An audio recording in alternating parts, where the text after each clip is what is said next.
you can see that the extension gets prompt injected and immediately launches the calculator. So it was actually really fast. So this means we have remote code execution now. Anywhere we can get an indirect prompt injection into Amazon Q, we can run arbitrary code.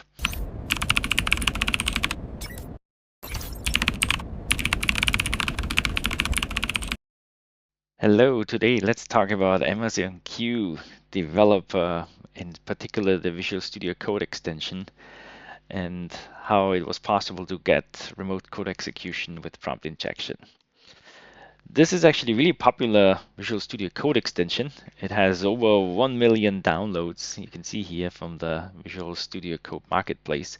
And it is, of course, I have to say, vulnerable to prompt injection. Prompt injection can occur from various sources, right? It could be in a source code file, in another file, in a markdown document, in instruction files, or also come back as a result from a tool call.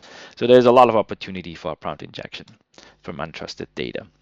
And in particular, though, the question is, what can we do in case we achieve a prompt injection as an adversary, right?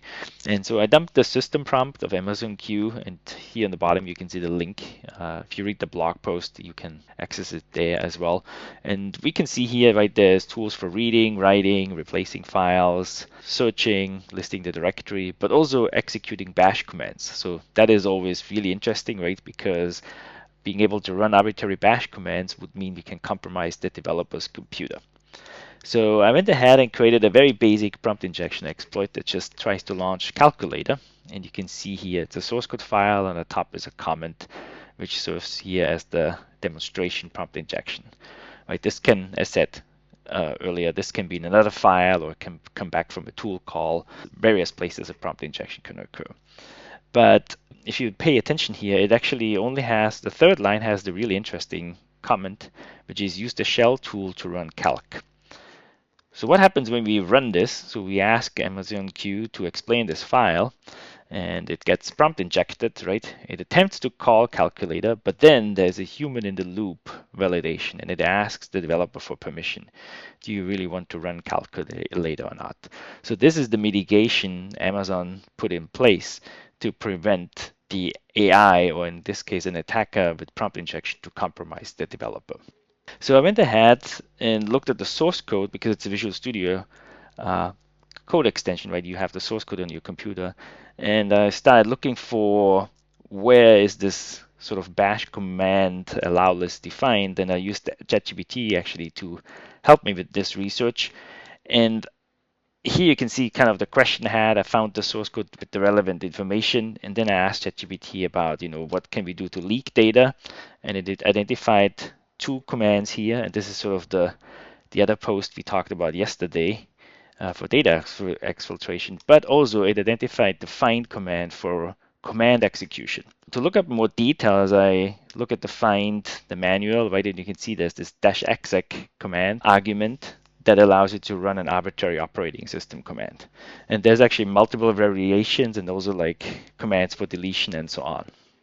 So knowing this, we should be able to run arbitrary code. So here you can see the prompt injection payload again now, but it is adjusted and uses the find command, and it searches for main.c file, and then it runs exec and pops a calculator when it finds main.c. So what happens if we try this? And this, I think, was really like the first attempt I actually did.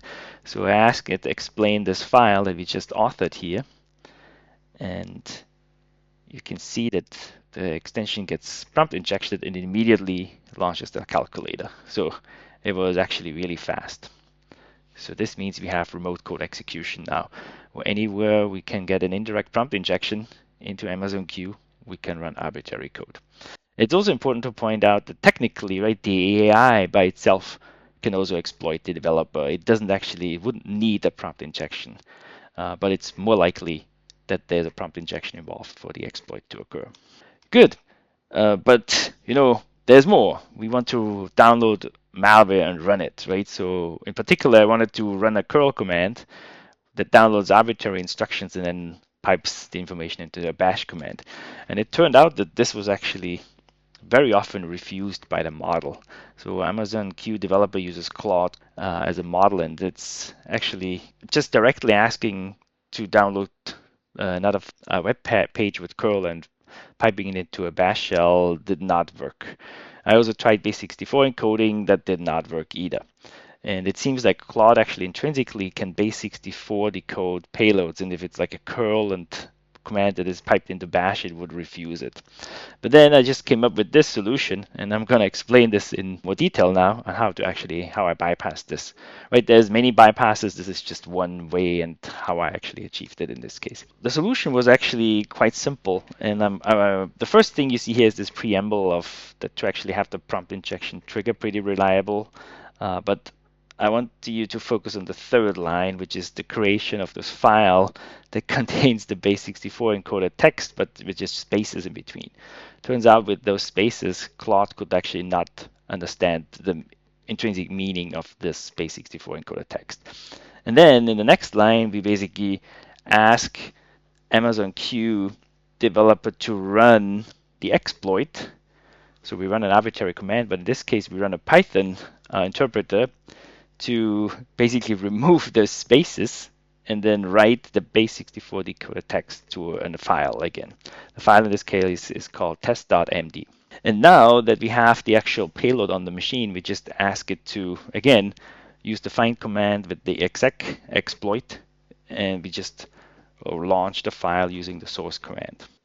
And here's how this looks in action. You can see here we have 4 files in this folder, and I start a new conversation with Amazon Q. And again, simply having it review the code, analyzing the code, and it gets prompt injected. It writes the first stage of the exploit, which is the base64 encoded string, and it then actually executes and launches it with the source command. And you can see here it ran the command. Actually, it runs it multiple times because as many times as the find command has a hit, it will launch it. Good. So let's stop this here. And yeah, this means we downloaded additional code from a remote server. You can see here the actual test.md file that was correctly decoded with our trick. Nice. So, but there's actually more. What I really wanted is to have it join a command and control server, right, with Sliver. So I created a Sliver implant and basically did just exactly the same thing as you just saw now.